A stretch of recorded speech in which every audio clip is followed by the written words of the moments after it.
As peace returned to northern Uganda, hundreds of former internally displaced people returned to their former homes and resorted to agriculture to boost their livelihood. However, while they were away, new inhabitants took over their farmlands and homes. The new inhabitants are the wild animals. As the farmers started cultivation, the animals also struggled with them to survive as they compete for the limited resources.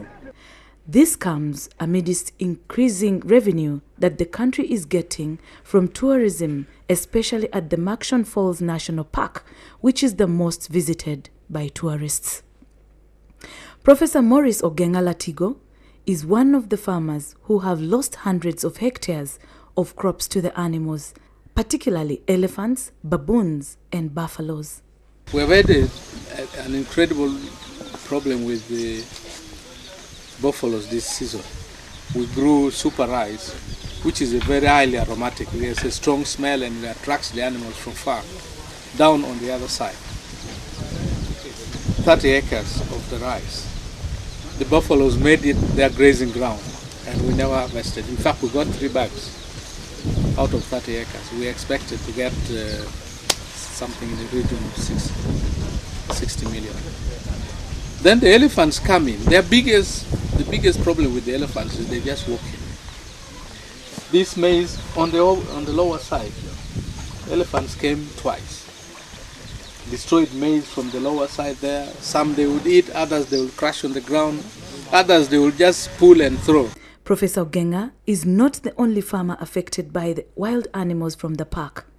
Several farmers in the area have also had the same problem for many years now.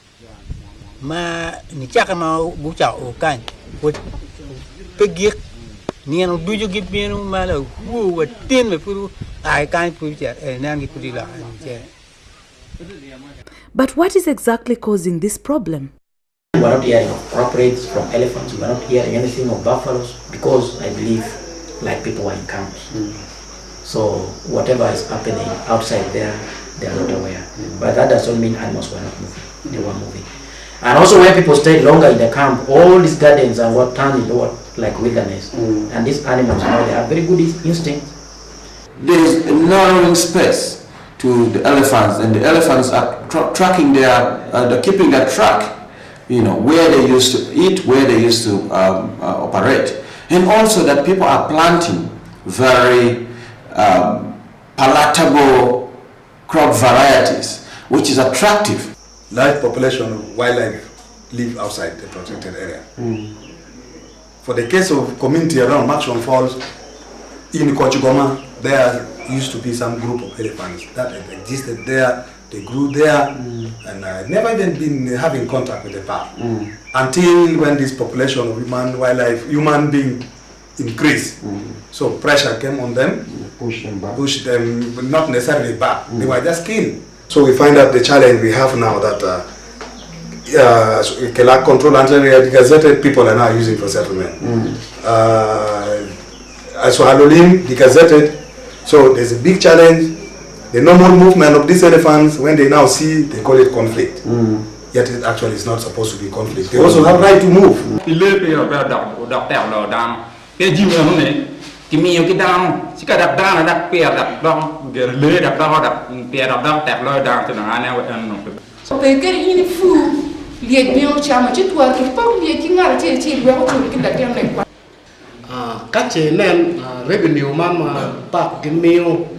Kinua district, anywhere Pele tap, low down to another 12, where revenue learn very one revenue, one of our children. Monday alone, no, and Burma Pony, your dad take another back.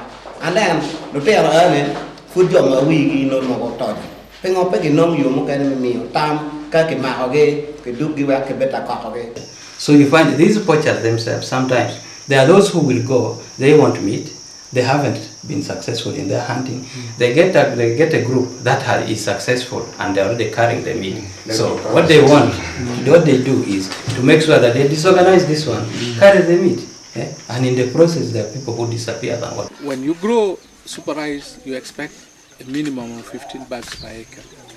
And so out of the 30 acres, I've lost like 450 bags. Each bag of super rice is in the region of 150,000. Now, when you calculate it, I lost over 60 million from that crop alone. Now, farming here, I'm partly borrowing money to sustain activities. And last season we had a serious financial flaw because that rice was supposed to fill a particular gap, which was not filled.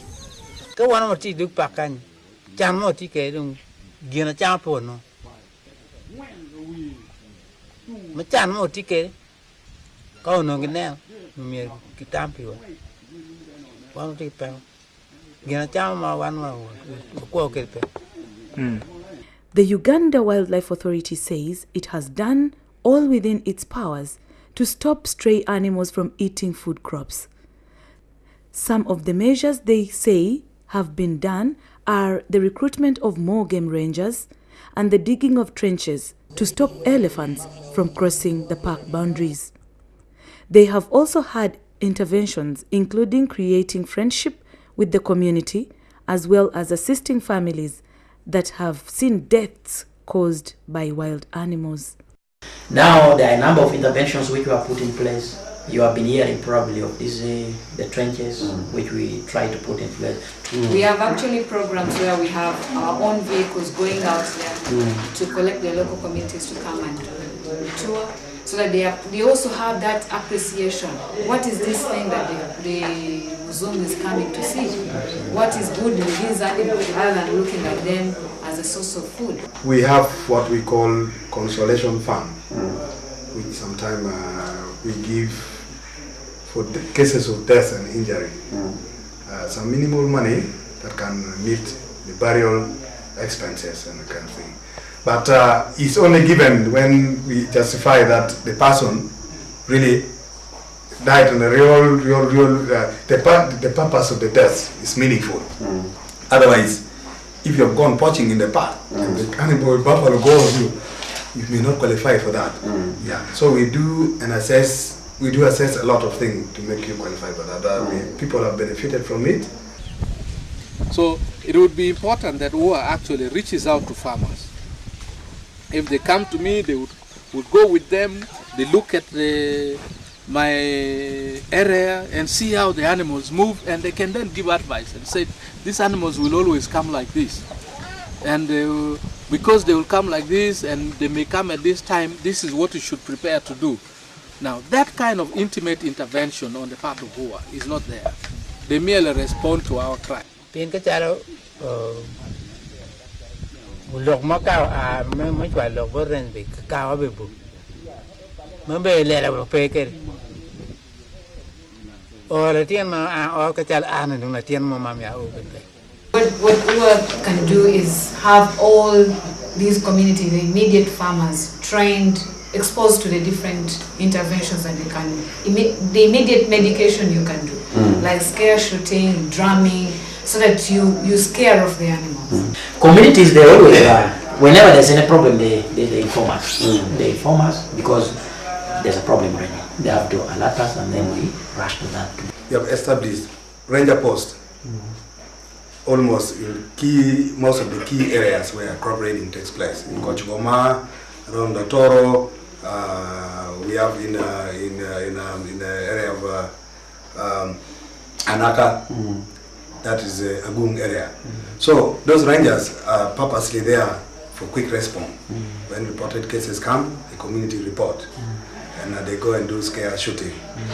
However, the challenge with scare shooting is that sometimes if the rangers, the farmer is to move from his garden up to where the rangers are, and the rangers' time to respond to get to that point sometimes is so challenging. Sometimes it requires a car and all this.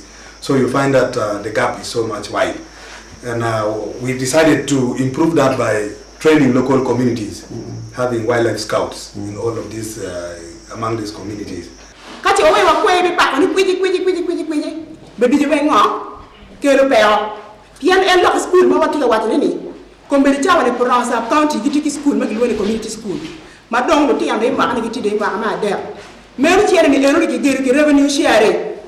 ki wor kin ga ti kiri bo chen yo wenga wa chen bai de no chen no ti mo ki million pia da ka ber ki kan ba ki geru ki secondary school I pro kon be ba lo woni pro sub county ki proposal me ngo me yu ka su center ma no don chen Emmanuel district lo mi plan gi under led program ki mio million pia when we are yo. And there you see that the communities should also understand the nature of these animals. And I think this is where we are missing an intervention from park authorities. They should be sensitizing the communities on what can you plant and what can't you plant, very near, especially to the boundary areas.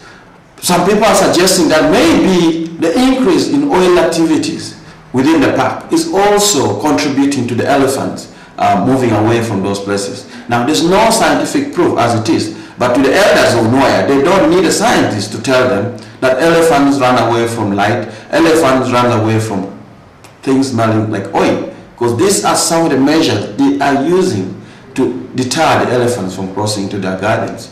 We know that there are efforts being undertaken by the government, there are efforts being undertaken by the wildlife authorities, there are efforts being undertaken by several community initiatives who are trying to dig trenches, but these trenches have not been enough. The whole park has not been surrounded. So there is need to sensitize the community, to train them on how to repel this. And also, what is more important is for the park authorities to be able to respond as and when there's need.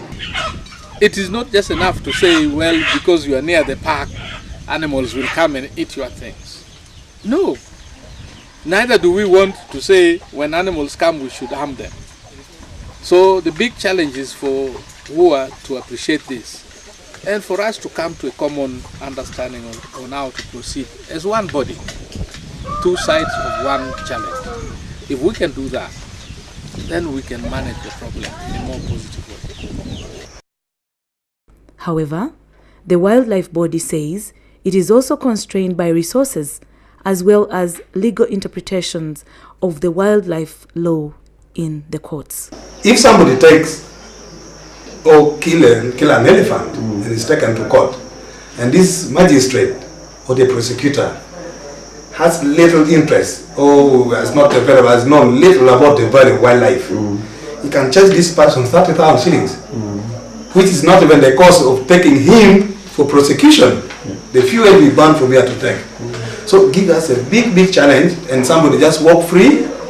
As discussions continue to look for solutions on the issue, the suffering people in the region are running out of patience for a long-lasting solution to make them rebuild their lives that has been shattered by the LRA rebellion.